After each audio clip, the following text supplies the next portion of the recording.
안녕하세요. 모두공인에서 공인중개사법을 담당하고 있는 하성우입니다. 올해 32회 시험이 끝난 이후에 공인중개사법에 대해서 많은 또 궁금증이 있을 것 같습니다. 그리고 여러분들 이제 2022년 시험이 곧 준비돼야 됩니다. 바로 그런 부분에 대해서 대비하는 방식에 대해서 오늘 한번 같이 고민해 보도록 하겠습니다. 자, 먼저 그럼 PPT를 보면서 시작해 보도록 하겠습니다. 2차 과목입니다. 공인중개사법은 2차 과목 중에서 전략 과목이라고 얘기를 많이 하는데요. 그래서 전략적 고득점 과목이라는 점을 좀 생각하시면 좋겠고요. 그런데 과목에서는 1교시 때 공인중개사법과 그리고 부동산 공법을 동시에 시험을 보게 되고요. 그리고 2교시 때는 부동산 공시법과 세법을 같이 보게 됩니다. 점수 배점은 결국은 뭐 1교시 때 100점 100점 해가지고 200점이 출제가 되는 거고요. 2교시 때는 또 100점이 출제가 돼서 도합해가지고 300점의 점수가 이제 부여되게 됩니다. 알다시피 여러분 그 합격하기 위해서는 평균 60점을 넘어야 되는데요. 자, 그런 점에서 부동산 공법이나 부동산 공시법 세법보다는 조금은 중개사 법령 및 중개 실무가 조금 더 쉽지 않을까라고 하는 얘기들은 있습니다. 그런데 올해 시험을 보게 되면은 사실 그렇지만도 않았습니다. 공인중개사법이 우리 생각보다 다르게 생소한 것이 많이 출제가 됐었고요. 그리고 조금은 처음 보는 문제들도 출제가 되는 등 좀 난감하게 출제가 된 적이 있습니다. 이런 부분 자체, 결국은 시험이라고 하는 것은 합격이라는 것이 목적인 것이고 합격하기 위해서는 전략 과목이 있어야 되는 것인데 어떻게 본다면 2차 과목에 해당하는 이 세 가지 과목 모두가 전략 과목이 아니지 않느냐 얘기까지 나왔습니다. 하지만 알다시피 여러분 그렇습니다. 부동산 공법이나 부동산 공시법, 부동산 세법은 상당히 범위가 넓고요. 그리고 어렵게 나온다면 손도 못 대는 문제들이 다수가 있습니다. 하지만 중개사 법령 및 중개실무 같은 경우, 즉 제가 담당하고 있는 이 과목은 아무리 문제가 어렵다 할지라도 결국은 법령을 기반으로 출제가 되는 것이기 때문에 그리고 그 법령 자체가 다른 두 개의 법보다는 조금은 더 적기 때문에 여기에 대해서 치밀하게 준비한다면 여전히 이 과목은 전략적인 과목이라는 점 생각하시면 되겠습니다. 1차와 2차를 동시에 준비하시는 분이 있으실 거고요. 그리고 1차에 합격한 후 2차만 준비하시는 분이 있을 겁니다. 두 분 모두 두 가지 모두 다 여러분들 합격이라는 것이 목적이라는 생각이 듭니다. 어쨌거나 1차 과목에 있어서 뭐 민법이나 아니면 학개론이나 둘 중에 한 과목이 전략 과목이 될 수 있듯이 2차 과목에 있어서도 여러분들이 자신감을 가지고 점수를 확보할 수 있는 과목을 만드는 것이 바로 우리 수업의 목적이라고 볼 수 있는 겁니다. 바로 공인중개사법이 그런 해답이 될 수 있을 것이라고 확신합니다. 아무리 시험이 어렵다 할지라도요. 다른 과목보다는 조금은 더 상대적으로 높은 점수를 받을 수 있다는 점 거기에 자신감을 갖기 바랍니다. 조금 더 나가보도록 하겠습니다. 자, 자격증 취득을 위해서 가장 활용할 수 있는 실용적인 과목이다. 자, 요 얘기를 말씀드리고자 하는 거는요. 어떤 공부를 할 때는 동기부여가 굉장히 중요합니다. 그러니까 동기부여라고 하는 것은 내가 이걸 왜 해야 되는 것이지 그런 것에 있어서 내가 이거 해야 되는 거구나 이렇게 마음이 바뀌는 거를 동기부여라고 합니다. 물론 2차 과목에 해당하게 되는 부동산 공법이나 부동산 공시법이나 세법 같은 경우도 상당히 유용한 과목인 것은 맞습니다. 하지만 오히려 여러분들이 현실적으로 공인중개사가 돼서 그리고 공인중개사가 됐을 때 우리 공부해보면 아시겠지만 바로 개업공인중개사라고 해서 개설 등록을 하게 됩니다. 바로 그런 부분에 있어서 시작과 끝까지를 담당하고 있는 과목이 공인중개사법 및 중개실무라고 볼 수 있는 겁니다. 그래서 공부하시면서 향후 여러분들이 합격한 이후에 내가 이런 일을 하는 거구나, 이런 걸 조심해야 되는 거구나, 이런 부분에 있어서 정당한 권리를 행사할 수 있는 거구나, 이것 말고도 내가 경매라고 하는 거에도 참가할 수 있는 거구나. 새로운 또 사업의 확보가 가능한 거구나. 이런 부분을 우리 과목을 통해서 배울 수 있을 겁니다. 이런 형식으로 전략 과목이자 그리고 또 실전적인 과목 그리고 또 상당히 효율적이고 실용적인 과목이라는 점 생각하신다면 그만큼 더 동기부여에 따른 공부는 이루어질 것이라고 생각합니다. 자, 우리 32회 시험에 대해서 잠깐 한번 얘기해 보도록 하겠습니다. 자, 시험이 끝나고 이제 새롭게 준비하시는 분들, 그리고 또 처음 공인중개사 시험이라고 하는 거에 입문하고자 하는 분들이 계실 거라고 알고 있습니다. 물론 뭐 처음 들어보신 분들은 뭐 법 이름 자체가 너무 길죠. 공인중개사 법령 및 중개실무라고 하는 점에서 사실 이 과목 이름을 외우는 것조차도 쉽지 않습니다. 그런데 한번 시험에 합격하신 분들한테 얘기를 들어보신다면은 2차 과목에서는 바로 이 과목이 전략 과목이야 이런 얘기 많이 들었을 겁니다. 그렇습니다. 사실 2차 과목에서 과거에는 공인중개사 법령 및 중개실무 같은 경우를 90점 정도를 맞아야 돼 이런 얘기가 일반적으로 나올 정도로 그렇게 어렵지 않은 과목이긴 했습니다. 하지만 점점 어려워지고 있다는 점 이런 거 기억해 주시면 되겠고요. 자, 그럼 어떤 형식으로 출제가 되는지 그 출제에 대한 분야에 대해서 한번 생각해 보겠습니다. 공인중개사 시험 중에서 중개사 법령 및 중개실무, 공인중개사 법령 및 중개실무인데 좀 줄여가지고 중개사 법령 및 중개실무라고 얘기합니다. 이 부분에서는 크게 세 가지 정도로 나눠지게 되는데요. 바로 공인중개사법, 이게 이제 메인법이라고 볼 수 있는 거죠. 공인중개사법은 공인중개사법, 그리고 공인중개사법 시행령, 그리고 마지막으로 공인중개사법 시행규칙이라고 하는 세 개의 법으로 이루어져 있습니다. 자, 이거 외에 부동산 거래 신고 등에 관한 법률이 최근에 만들어짐으로 인해서 이쪽에서도 출제가 되고 있습니다. 마지막으로 중개실무라고 해서 중개실무는 말 그대로 어떤 겁니까? 이런 법들을 이용해서 어떤 형식으로 실전적인 경험을 할 수 있는 것인지 이런 거를 문제로 만든 거라고 볼 수 있습니다. 기본적으로는 공인중개사법에서 약 4분의 3 정도가 출제가 되고요. 그러니까 30문제 정도가 출제가 되는 것이 원칙이었고요. 그리고 나머지 이쪽에서는 4분의 1 정도가 출제가 되는 것이 가장 기본적인 문제의 틀이었는데 최근에 와서 이 부동산 거래 신고 등에 관한 법률의 문제가 점점 어려워지고 있고 또 많이 나오고 있는 특징이 있습니다. 그래서 지금 32의 문제를 보게 된다면 공인중개사법에서 28문항이 출제가 됐고요. 그리고 요 나머지 두 개, 이걸 보통 이제 중개실무라고 통칭하게 됩니다. 그래서 공인중개사법 및 중개실무라고 얘기하는 건데 중개실무에서 12문제가 출제가 된 바 있습니다. 제가 생각할 때는 33회도 이러한 출제 기준은 조금 더 유지가 되지 않을까 생각이 됩니다. 특히 부동산 거래 신고 등에 관한 법률 같은 경우는 기본적인 공인중개사법과 달리 국가에 의한 부동산에 대한 통제를 기반으로 하는 것이기 때문에 자, 지금 부동산 가격 자체가 상당히 폭등하고 있고 또 이런 것 자체가 국가가 제어하기가 어려운 상황까지 갔잖아요. 이런 부분을 막기 위해서 이 부분, 특히 부동산 거래 신고 등에 관한 법률 자체가 상당히 출제 비중 자체가 높아질 거라고 예상이 됩니다. 그래서 내년도 7문제 이상의 문제가 나올 것 같다는 생각이 들고요. 하지만 기본적으로 본다면 큰 틀에서 4분의 3과 4분의 1이라는 점 자체를 기반으로 해주시고요. 적어도 이 부동산 거래 신고 등에 관한 법률이 조금 더 출제 가능성이 높아지고 있구나 이렇게 생각하시면 되겠습니다. 자, 문제의 여부를 보게 되면은 기출문제, 즉 기존 기출문제 자체를 계속해서 10문제 중에서 8문제 정도는 기출문제에 대한 변형 문제 형식으로 출제가 되고 있습니다. 이 변형이라고 하는 거는 지문 그 자체를 바꾸기보다는 여태까지 나왔던 문제들의 재조합이라고 얘기할 수 있습니다. 이런 스타일의 문제를 한 10문제에서 8문제, 즉 80% 정도를 출제하고 있고요. 또 새로운 문제 유형의 문제가 20문제 정도가 출제가 됩니다. 20% 정도가 출제가 됩니다. 궁극적으로 본다면 이 정도라면 뭐 한 5문제 정도가 나온다고 볼 수 있겠죠. 자, 근데 이 새로운 문제라고 하는 것도 뭐 완전히 새로운 분야라기보다는 기존의 문제보다는 좀 새로운 지문들을 집어넣거나 이런 형식으로 해가지고 좀 난감하게 만드는 문제라고 볼 수 있습니다. 다만 32회 시험 같은 경우는 우리가 수업 때 다루기가 좀 어려웠었던 너무나 지엽적인 그러한 법령 자체가 출제가 된 적이 있었습니다. 사실 그런 것 자체까지 공부해야 되느냐?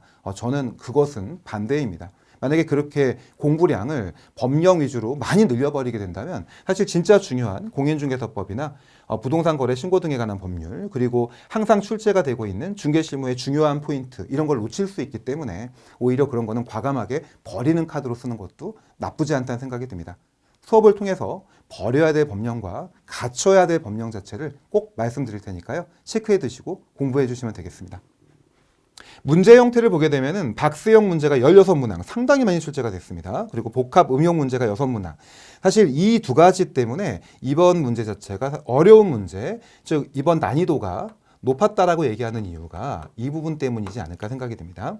박스형 문제 같은 경우는 전체적으로 하나의 지문을 알아가지고 풀 수 있는 것이 아니라 여러 가지 지문들을 동시에 봄으로 인해 가지고 맞는 것 틀린 것을 골라내야 되는 그런 수고로움이 필요하기 때문에 어렵게 느껴지기도 하는 것이고요. 두 번째, 이 복합 음용 문제 같은 경우는 보통 사례를 기반으로 출제가 되기 때문에 사례를 그려보고 사례에 있어가지고 갑과 을의 관계 자체를 따져봐야 되는 그런 시간 자체가 들어가기 때문에 이 시간에 촉박한 수험생의 입장에서는 그만큼 더 어렵게 느껴질 수 있는 겁니다. 하지만 사실 이런 문제 같은 경우는 문제를 풀 수 있는 약간의 테크닉이 있습니다. 그런 테크닉 같은 경우를 수업을 통해서 정리한다면 오히려 이런 문제들은 틀리지 않을 수 있는 겁니다. 하나하나의 지문을 통해서 정답을 고르는 것보다 오히려 박스형 문제라든지 응용 문제 같은 경우가 어떤 메커니즘을 가지고 있다는 걸 인식한다면 이런 문제 자체에서 오히려 고득점으로 갈 수 있는 그 기회를 만들 수도 있다는 점 생각해 주시면 되겠습니다. 자, 다음번 보도록 하겠습니다. 자, 기출 문제가 중요하다. 자, 이거는 우리 오리엔테이션에서 가장 하고 싶은 얘기입니다. 공인중개사 시험 자체가 굉장히 많은 수험생들이 지금 준비하고 있습니다. 그리고 아직까지는 절대평가의 시험입니다. 상대평가로 바뀌기 전에 반드시 합격해야 되는 것이 바로 여러분들의 의무이기도 한 겁니다. 자, 그렇다면은 이런 절대평가에 있어서 어떤 형식으로 출제가 되는지 바로 적을 아는 것이 가장 중요하다고 볼 수 있습니다. 자, 그런데 매번 시험을 보게 되면은 80% 정도가 기존의 기출문제에 대한 반복이라고 말씀드렸습니다. 자, 그렇다면은 기출문제만 제대로 공부할 수 있고 기출문제만 제대로 이해할 수 있어도 적어도 80점을 확보할 수 있는 겁니다. 자, 제대로 80점을 알고 있다면 90점이나 100점으로 가는 것은 어렵지 않습니다. 바로 그런 점에서 기출문제, 이 부분에 바로 정답이 있다는 점 생각해 주시면 되겠습니다. 기출문제에 정답이 있습니다. 자, 기존 기출문제를 그대로 옮겨오거나 변형한 문제로 출제하고 있습니다. 자, 이런 것 자체가 아까 80% 정도를 차지한다고 말씀드렸었죠. 이런 점에서 우리 수업은 최대한 기출문제의 그 지문 자체를 수업에 녹여서 여러분들이 이런 것을 자연스럽게 체화할 수 있도록 해보겠습니다. 두 번째입니다. 신유형 문제에 당황하지 말 것 말씀드렸습니다. 바로 박스형 문제라든지 그리고 사료의 기반 응용 문제 같은 경우, 이 두 가지 같은 경우 내가 테크닉이 있다고 말씀드렸잖아요. 그런 형식으로 여러분들 준비하면 될 것이고요. 다만 이제 지엽적인 문제 같은 경우가 있습니다. 사실 이런 문제 같은 경우는 어떻게 문제를 푸는 것이 좋냐면 속어법 형식으로 풀어가는 것이 좋습니다.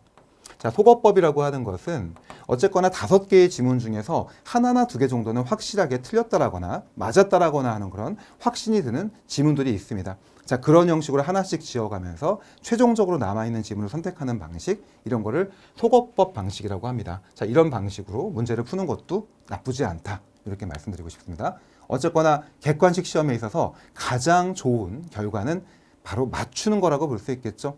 고민 끝에 틀리는 것이 아니라 고민 끝에 맞출 수 있는 그런 자신감을 배양하도록 해보겠습니다. 자, 기본에 철저히 충실해야 됩니다. 자, 이 부분도 뭐 2번 얘기하면 입이 아플 정도로 중요한 거라고 볼 수 있습니다. 공인중개사 법령 및 중개실무가 상당히 어렵게 출제가 되고 있습니다. 어렵게 출제가 될 것이라고 예상되고 있고요. 자, 그럴 때 우리 늘 얘기하는 것이 있죠. 기본에 충실하라. 바로 그것이 여기에 대한 해법이 아닐까 생각이 됩니다. 바로 모두 공인에서 준비하고 있는 이 커리큘럼이 이런 기본에 충실해서 이 기본을 바탕으로 실력을 배양하고 본인의 실력을 극대화시켜서 좋은 점수로 만들 수 있는 가장 컴팩트한 그런 과정이라는 점 확신하고 공부해 주시면 고맙겠습니다. 자, 조금 더 그러면 문제 스타일에 대해서 알아보도록 하겠습니다.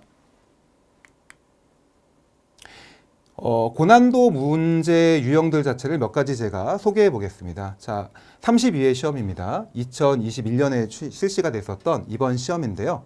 사례형 문항 같은 경우는 이렇게 출제가 됩니다. 자, 읽어보도록 하겠습니다. 매수신청 대리인으로 등록한 개업공인중개사 갑이 매수신청 위임인 을에게 그죠? 어떤 설명을 하고 있는 겁니다. 이런 형식으로 자, 어떤 설명을 하고 있을까 이런 걸 한번 상상해 보는 거죠. 그려보고 아, 이런 얘기를 하는 거구나. 아, 이런 얘기 자체를 조언해 줄 수 있는 거구나. 이것은 할 수 없는 거구나. 이런 거를 모두 풀어내는 것, 이런 형식의 문제를 사례형 문제라고 얘기합니다. 물론 이 문제는 사례형 문제치고는 상당히 단순한 스타일의 문제였다. 즉 사례형 문제는 어쨌거나 갑이나 을이나 병이나 정과 같은 다양한 사람이 나옴으로 인해서 또는 어떤 행정관청이 나올 수도 있겠죠. 이런 부분을 그림을 통해 가지고 뭐 그려본다면 뭐 갑이 있고 뭐 갑이 을한테 어떤 행동을 하게 되는데 여기 병이 나타나게 됐다. 이런 형식으로 이루어지게 되는 이런 스타일의 문제를 사례형 문제라고 얘기하고요. 사례형 문제는 기본적으로 알고 있는 이런 지문들을 좀 더 라이브하게 그렇게 정리해야지만 풀 수 있는 문제들이다. 하지만 생각보다 어렵진 않다. 이렇게 알고 준비하시면 되겠습니다. 두 번째입니다. 자, 박스형 문제입니다. 전형적으로 우리들이 공부하고 있는 그런 문제들이라고 볼 수 있는데요. 바로 박스형 문제 같은 경우는 하나의 지문을 정답으로 고르는 것이 아니라 복수의 그런 지문들을 쫙 펼쳐놓게 되고요. 이 중에서 모두 옳은 것은 아니면 틀린 것은 아니면 조합 자체가 잘못된 것은 이런 형식으로 여러 가지의 문제의 변형을 일으키는 그런 문제의 유형이라고 볼 수 있습니다. 박수형 문제는 기존의 문제를 풀 수 있는 그런 능력을 가지고 있다면 여기에 조금 더 신경을 써서 지우거나 맞거나를 표시함으로 인해 가지고 정답으로 가는 그런 방식을 취하면 됩니다. 다만 박수형 문제에서 주의할 것은 이런 겁니다. 여기 보시게 되면은 뭐 옳은 것을 모두 고른 것은, 틀린 것을 모두 고른 것은 이런 거를 꼭 꼼꼼하게 정리하셔야 됩니다. 옳은 것을 모두 고른 것은 이렇게 해놨는데 다 풀어놓은 다음에 틀린 것을 선택해버리게 되면은 진짜 억울한 일이 생길 수도 있습니다. 바로 이런 것이 박수형 문제에서 조심해야 될 사항이다. 이렇게 생각하시면 되겠습니다. 자, 마지막 어려운 유형입니다. 복합 응용 문제라고 하는 것인데요. 자, 이런 것은 하나의 사안이 아니라 여러 가지 사안들 자체가 동시에 존재할 때를 얘기하는 겁니다. 예를 들어서 공인중개사법에 따르면 어떤 공인중개사, 개업공인중개사로서의 책임과 의무라는 것이 있습니다. 그리고 또 이런 책임과 의무라고 하는 것은 의뢰인과의 관계라고 볼 수 있겠죠. 자, 이런 거에다가 갑자기 공인중개사가 등록해야 될 의무 자체를 집어넣거나 아니면 어떤 광고를 하거나 이런 부분 자체를 집어넣어서 또는 과태료를 내야 될 상황까지 집어넣어가지고 여러 가지가 같이 응용될 수 있게 출제하는 것, 이런 거를 복합 응용 문제라고 얘기하고요. 최근에 이런 문제 자체가 조금씩 늘어나고 있다는 점 생각하시면 되겠습니다. 이런 복합 응용 문제 같은 경우는 하나의 내용 자체를 알고 있다고 풀 수 있는 건 아닙니다. 여러 가지의 이념들, 개념들 그리고 요소들 자체를 모두 다 융합해가지고 볼 수 있는 약간 통시적인 관점이 필요한 문제들이라고 볼 수 있고요. 자, 이런 문제는 우리 기본 과정이 끝나고 기출 과정으로 이어진 다음에 최종적으로 여러분들 모의고사 과정을 통해 가지고 극대화할 수 있도록 만들어 보도록 하겠습니다. 걱정하지 않고 공부할 수 있는 것이고요. 이 부분도 크게 어렵지 않게 정답을 찾아낼 수 있을 것입니다. 자, 이론과 문제를 한꺼번에 끝내는 핵심 요약 기출 문제 총정리라고 되어 있죠. 자, 이 부분 자체에 대한 설명 잠깐 드리도록 하겠습니다. 자, 우리 수업은요, 세 가지 파트로 이루어져 있습니다. 크게 세 가지 파트인데요. 그 중에서 가장 핵심적인 파트가 바로 이 핵기총이라고 얘기하게 되는 바로 컴팩트 있는 핵심 요약 기출 문제 총정리 과정이라고 합니다. 이거를 세 단어로 바꾸게 되면은 핵기총이라고 얘기하게 됩니다. 자, 이 과정은 어떻게 수업을 하게 되냐면요. 자, 기존의 일반적인 학원이라든지 일반적인 인터넷 기반 강의 같은 경우가 이론적인 강의 자체를 상당히 많이 하고 그 다음에 문제풀이 과정을 또 많이 하게 되고 이렇게 달별로 잘라가지고 시간을 늘리는 강의를 해왔습니다. 근데 우리는 그렇게 하지 않습니다. 철저하게 수험생의 입장에서 합격으로 갈 수 있는 가장 가까운 지름길을 찾는 것이 바로 우리 수업의 목적이기도 하고요. 바로 그런 지름길을 통해서 가장 손쉽게 공부하게 만드는 것이 그리고 또 합격할 수 있게 만드는 것이 바로 우리 수업의 궁극적인 지향점이기도 한 겁니다. 따라서 핵기총에서는요. 철저하게 빈출 법령 및 개념을 이해하는 수업에서 시작하게 되고요. 그리고 이를 바탕으로 어떻게 합니까? 그죠? 바로 기출문제에 대한 풀이로 이어질 겁니다. 이번에 공부한 것을 다음으로 미루지 않고 어떤 형식으로 출제가 되는지 기출문제를 본 다음에 그 기출문제에 나와 있는 핵심적인 내용들을 바로 이론에다가 집어넣으면서 이론을 단권화시키는 그리고 이론에 있는 내용 자체를 문제로 집어넣음으로 인해서 문제도 단권화시키는 이런 과정 자체를 바로 한 번에 끝낼 수 있도록 일석이조의 효과를 가져올 수 있게 만드는 과정이 핵기총 과정이라고 할 수 있습니다. 자, 그리고 이런 과정 자체는 한 번만으로 끝내서는 안 됩니다. 자, 수업의 양 자체가 많지는 않을 겁니다. 하지만 많지 않다는 얘기 자체는 한 번으로 충분하다는 얘기는 아닙니다. 반복이 중요할 수 있습니다. 처음에 반복이 한 달 걸렸다고 한다면 두 번째 반복은 15일이면 충분합니다. 15일이 충분하다면 세 번째 반복은 일주일이면 충분한 것이고요. 네 번째부터는 하루 안에 모든 범위를 다 공부할 수 있는 겁니다. 이런 형식으로 계속해서 반복함으로 인해 가지고 공인중개사 법령 및 중개 실무과정 이 과목 자체가 여러분의 고득점에 있어 가지고 가장 중요한 기반이 될 수 있도록 만들어 드리도록 하겠습니다.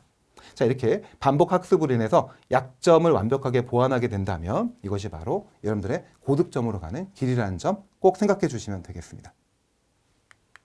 자, 전체적인 과정에 대한 얘기 이제 다시 한번 해보도록 하겠습니다. 자, 지금 말씀드렸던 과정 자체가 바로 핵기총이라고 하는 이 과정이라고 본다면 이 과정 전에 여러분들이 먼저 해야 될 과정이 있습니다. 이것이 바로 필수 용어 과정이라고 합니다. 우리는 용어 끝 필수 용어라고 얘기합니다. 자, 이 과정에 대해서 잠깐 설명드리도록 하겠습니다. 자, 필수 용어 과정은 기출에 등장하는 빈출 개념어를 기출 지문을 활용해서 주요 내용을 개괄해 드리는 그런 과정입니다. 어쨌거나 법학이라고 하는 것은 개념일 수밖에 없고요. 결국 개념을 알고 있다면, 개념을 제대로 알고 있다면 법학에 있어서의 내용 자체의 거의 7, 80% 정도를 이해한 거라고 볼 수 있습니다. 바로 그런 부분을 체크해드리고 그리고 반복시켜드리는 과정이 바로 필수 용어 과정이라고 할 수 있습니다. 자, 기초부터 필수까지 합격에 필요한 용어만 학습하는 것이고요. 자, 이 과정은 늘 갖고 계시면서 만약에 기본 과정을 공부할 때 궁금하다면 바로 필수 용어집에 있는 이런 단어들을 체크하시면서 아, 이런 내용이었구나, 이런 문제가 출제가 되었구나, 이런 형식으로 공부해 주시면 되겠습니다. 자, 반복이 중요합니다. 필수 용어 과정도 마찬가지로 한 번만 들었다고 만족해하지 마시고요. 반복하면서 바로 핵기총 과정의 그 기반을 쌓아가는 과정으로 삼아주시면 좋겠습니다. 두 번째입니다. 핵기총 과정입니다. 아까 말씀드린 대로 핵기총 과정은 이론과 문제를 한꺼번에 정리하는 일석이조 과정이라고 볼 수 있습니다. 핵심 맥락을 집약해서 이론과 문제를 동시에 잡을 수 있는 고밀도 수업이라고 볼 수 있고요. 핵심 개념을 기출문제에 적용하는 연습을 반복해서 단기의 고득점을 완성하는 과정이라고 볼 수 있습니다. 바로 이 핵기총 과정이 우리 모두 공인이 가지고 있는 비밀 병기라는 점 기억하시고 열심히 공부해 주시기 바랍니다. 자, 이 두 과정이 끝났다고 한다면 이제 여러분들은 어느 정도의 실력이 올라갔을 겁니다. 자, 그런 실력 자체를 이제는 확인해야 될 과정입니다. 바로 백전백승 과정이라고 할 수 있는데요. 그 과정이 문제 끝 실전 모의고사 과정입니다.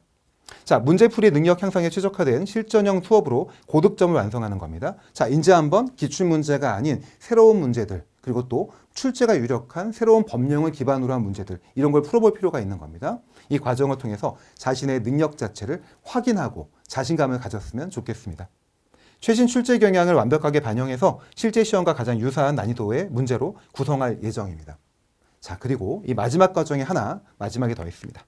그것이 바로 실전 끝 답치기 특강이라고 하는 겁니다. 자, 이 실전 끝 답치기 특강은 기존의 OX 문제가 아니라 모두 정지문으로 구성되어 있습니다. 자, 정지문이라고 하는 것은 모두 동그라미로 만들어진 지문들, 이런 걸 얘기하는 겁니다. 따라서 지문을 보면서 지문에서 고민하는 것이 아니라 지문을 눈에, 우리가 속칭 바른다고 얘기하죠. 눈에 바르고 그것을 인식하고 시험장으로 가져갈 수 있도록 답치기 특강을 통해서 이 모든 문제들 자체를 하나로 응축시키는 그런 과정이라고 볼 수 있는 겁니다.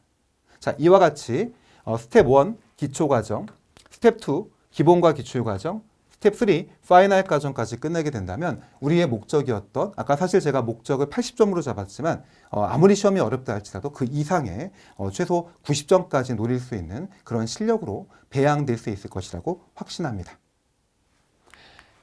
자, 제가 마지막으로 이 공인중개사법 및 중개실무에 대한 오리엔테이션을 마치면서 여러분들한테 부탁드리고 싶은 것이 있습니다. 한 5가지 정도가 되는데요. 요거 얘기하고 마무리해 보도록 하겠습니다. 자, 시험이라고 하는 거는요, 항상 동기부여가 중요합니다. 사실 이 동기부여는 주변에서도 만들어주기도 하지만 본인이 가져야 됩니다. 자, 여전히 공인중개사 자격증은요, 굉장히 중요한 자격증이고, 그리고 또 여러분들의 미래를 설계할 수 있는 가장 강력한 무기가 될 것입니다. 그리고 그 기회가 이제 여러분한테 온 겁니다. 항상 그런 걸 생각하시고요. 내가 왜 공부해야 되지가 아니라 내가 공부해야 되는구나라고 하는 그런 당위성으로 여러분들을 인도해 주시기 바랍니다. 저도 수업을 통해서 여러분들이 왜 공인중개사가 돼야 되는지, 그리고 이것이 왜 여러분한테 필요한 자격증인지에 대해서 지속적으로 상기시켜 드리도록 하겠습니다. 두 번째입니다. 그럼에도 불구하고 중요한 것은 무기입니다. 자, 아무리 동기가 크다 할지라도 내가 가지고 있는 것이 없다고 한다면 그것은 뭐죠? 그죠? 미약한 나만의 희망에 불과할 수밖에 없습니다. 바로 무기를 만들어야 되는 것이고요. 그 무기가 모두 공인의 커리큘럼에 있다는 점 자신감을 가지고 해주시기 바랍니다.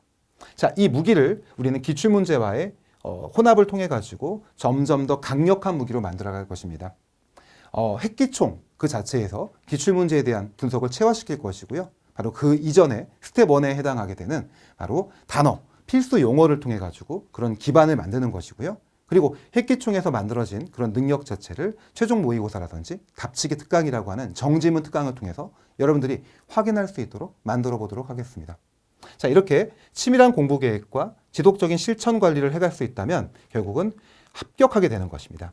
다만 제가 시험은 실력이고 합격은 전략이라고 한 것은 이겁니다. 시험 과목 자체가 생각보다 많습니다. 1차와 2차를 동시에 공부하셔야 될 분은 1차 과목인 민법과 그리고 학개론이라고 얘기하죠. 부동산 학개론. 그리고 2차 과목이라고 하는 것도 크게는 3과목이지만 나눠본다면 4과목이나 있습니다. 공인중개사 법령 및 중개실무, 그리고 부동산 공법, 부동산 공시법과 세법이 바로 그겁니다. 자, 이렇게 많은 과목들을 공부하기 때문에 결국은 실력으로 시험을 보는 것은 맞지만 전략적인 공부가 필요하다고 볼 수 있습니다. 자, 이 전략이라고 하는 것은 과목상의 전략일 수도 있겠지만 과목 안에서의 전략이라고도 볼 수 있습니다. 자, 이런 형식으로 전략을 같이 만들어 보도록 하겠습니다. 궁극적인 목적이 합격이라고 한다면 합격에 가장 부합하는 전략에 맞는 공부가 가장 효율적인 공부고 가장 바람직한 공부라고 볼 수 있는 겁니다. 바로 그 부분이 여러분과 제가 앞으로 만들어가고 해결해야 될 그런 숙제라고 볼 수 있는 겁니다. 자신감을 갖고 공부해 주시기 바라고요. 그리고 이제 처음 시작하게 되는 필수 용어집 강의, 바로 그 개념에서 계속해서 반복해 주시면서 이유 강의에 해당하게 되는 핵기총에서 여러분들의 그 실력을 빵 터뜨려 보시기 바랍니다. 수업 때 뵙도록 하겠습니다. 고생하셨습니다.